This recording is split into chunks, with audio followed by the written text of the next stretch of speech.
Now, Kemi Badenoch has refused to apologise after Conservative Party Chairman Kevin Hollinrake compared the Reform Party to the Nazi Party. Well, our political correspondent Olivia Utley spoke with the Tory Party leader earlier today. Here's what they had to say.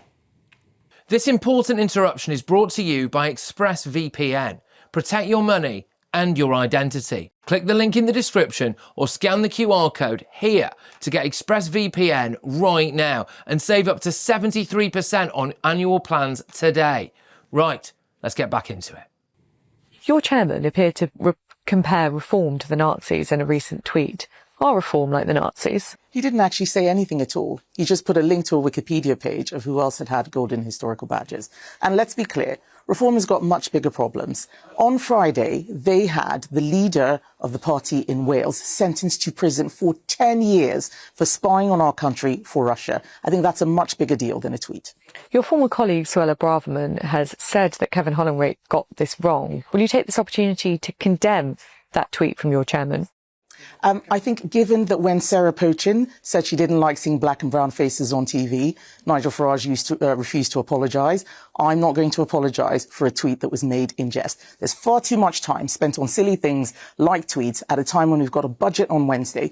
Your viewers are out there really worried about what's going to be coming, more tax rises. As leader of the opposition, my job is to focus on Labour. People can make jokes on Twitter, that's fine. Right now, I've got to focus on what's going on out there. You're clearly not a fan of the Employment Rights Bill. At the moment, do you think that employees in this country are treated fairly? I do think that we have a lot of rights in our country, much higher standards than pretty much any other country in the world. What we don't have enough of right now is jobs and growth. What we have seen since Labour came into office is unemployment rising every single month. And this bill is going to kill more jobs. A lot of businesses are saying, this is just too much. It's going to cost businesses £5 billion a year. And that's the government's own estimates. They should just scrap it. It's got lots of terrible measures in it. Banter bans. Someone called it a right to woke, which was hilarious just downstairs. The right to roam for unions into companies that have sort of 20 people. That's ridiculous. They should scrap it. Every time you're online, your money and your identity are at risk. Scams now make up nearly 40% of all crime in the UK. That's thousands of attacks every single day.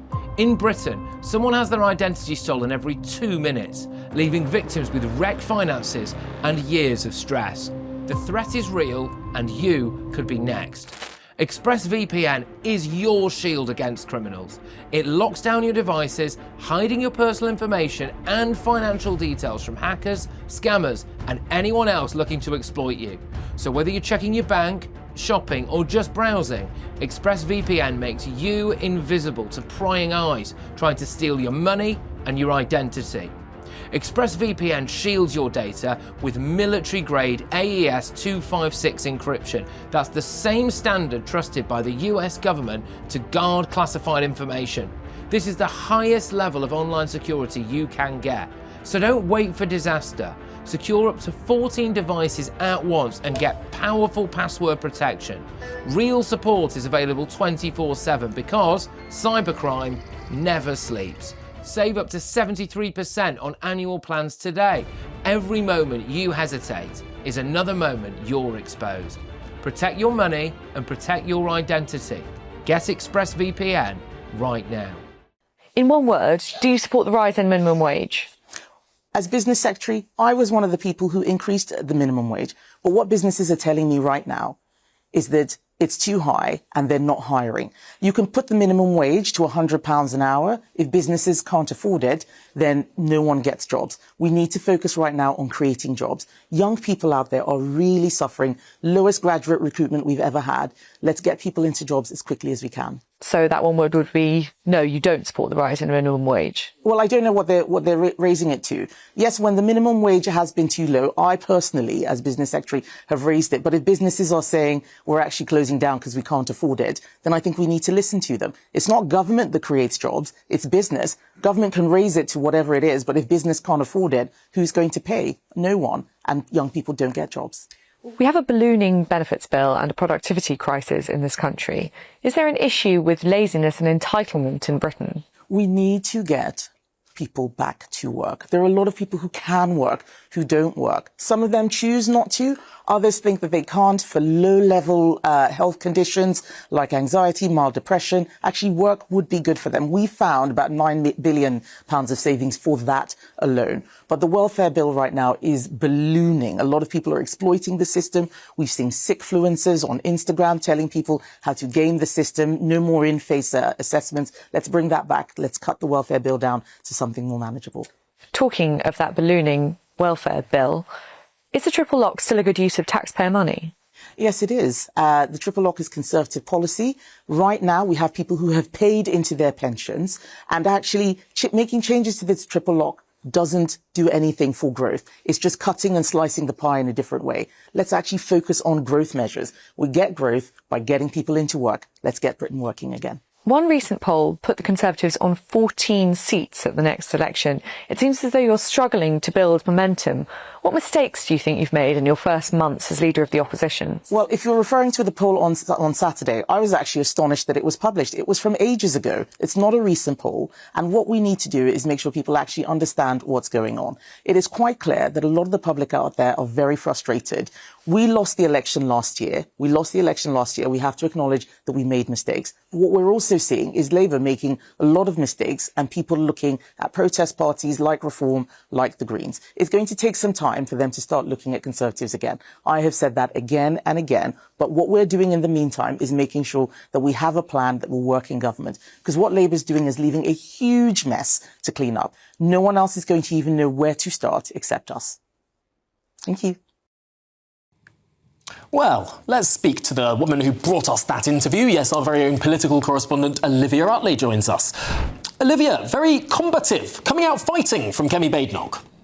Well, absolutely. So on that issue of Kevin Hollinrake seemingly comparing the Reform Party to the Nazis, Kemi Badenoch made the decision not to apologise. She talked about Nigel Farage not apologising on behalf of Sarah Pochin, and she said that the country has more important things to think about, which got us on to the budget. Now, the subject of this interview was a speech that the Leader of the Opposition was making at the CBI conference today, in which she basically stuck the knife into the employers' rights bill. She said in that interview and in her speech that she believes that employees basically have enough rights in this country, and the Employment Rights Bill, which was originally brought in by Angela Rayner, who is now obviously gone, but it does look as though it's going to go through pretty much in full. She's worried that that's going to tie up businesses in even more red tape and make it harder and harder to employ people. We talked there, as you saw, about the ballooning benefits bill, which is sort of the other side of that coin, if you like. And she did go as far as to say that some people are trying to scam the system. Traditionally, politicians are wary of suggesting that their voters are trying to make money where they don't deserve it. But Kemi Badenoch did talk about those sickfluencers on TikTok who are helping people get the maximum benefits they can possibly get. But then when I asked her about the triple lock, which is actually one of the biggest points of the enormous welfare bill in this country, we now know that the pension is going to rise by over 4%, so that's higher than inflation to match wages. She said that the triple lock is a good policy. It's a good Conservative policy. So couldn't quite understand where she was heading on that. But she is certainly coming out fighting in these days leading up to the budget. And of course, on a point of fact, it's not really Conservative Party policy.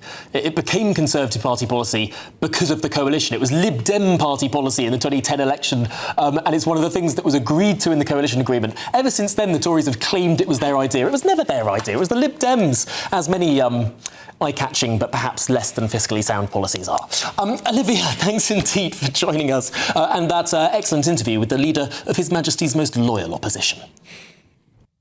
A tweet made in jest. Nothing to see here. Well, let's see if that's the case now. My next guest, I'm joined by the Global Affairs Advisor at Reform UK, and that's Dr. Alan Mendoza. Dr. Mendoza, a pleasure to have you on the company. There's no way of sugarcoating this question. I'm just going to ask you, are you a Nazi? No, surprisingly, Martin, I'm not a Nazi, and I think it's a singularly advised tweet from the chairman of a Conservative party to be doing. This is a kind of antic you expect from, the far left. And for him to have done it and then not have apologised, it wasn't done in jest. I'm sorry.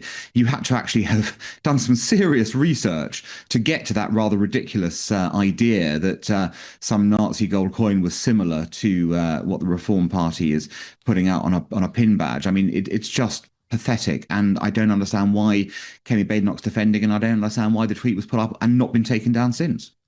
It's also worth pointing out that a plethora of football clubs, if you know anything about the sport, have had black kit with gold badges. Top of that list is Maccabi Tel Aviv. Yeah, you know, that famous fascist football club from Israel. That's, of course, the biggest Jewish football club on the planet. So it's moronic to say this is singularly linked to Reform UK. But I want to ask you about the degree, the level, the standard of political debate here. We've almost come to expect this from the political left. You're a fascist, according to Ed Davey. You know, if you're even to the right of Jeremy Corbyn, we've seen Sir Keir Starmer compare people on the streets to those on the far right. But is this particularly hurtful for you? I mean, until very recently, you were a member of the Conservative Party. To be called a Nazi by your former colleagues must be doubly damaging. Well, I simply think it's a very unconservative thing to do. This is not what Conservatives claim to behave. That's not the way that they do things. And yet to stoop to the gutter in this way, if you want to engage the battle of ideas, fine, engage in the battle of ideas, say you don't agree with something.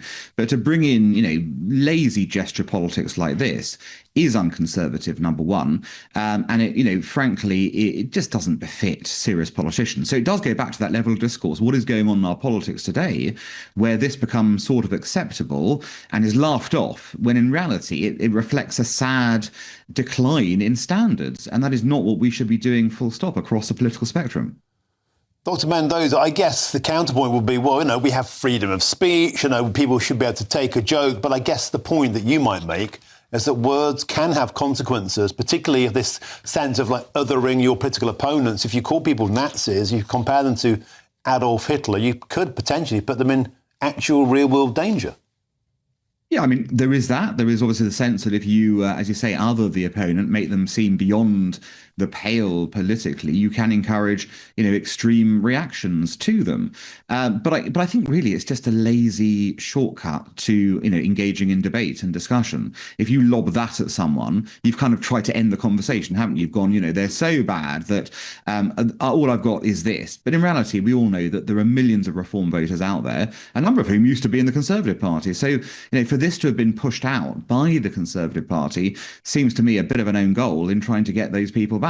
The reality is that Reform voters are not Nazis. The Reform Party is not a Nazi party. And the very fact that we're debating this tells us how low politics has become, because rather than discussing the ideas and the big questions of the day, we're talking about meaningless labels when we should be talking about, indeed, the big questions coming up later this week.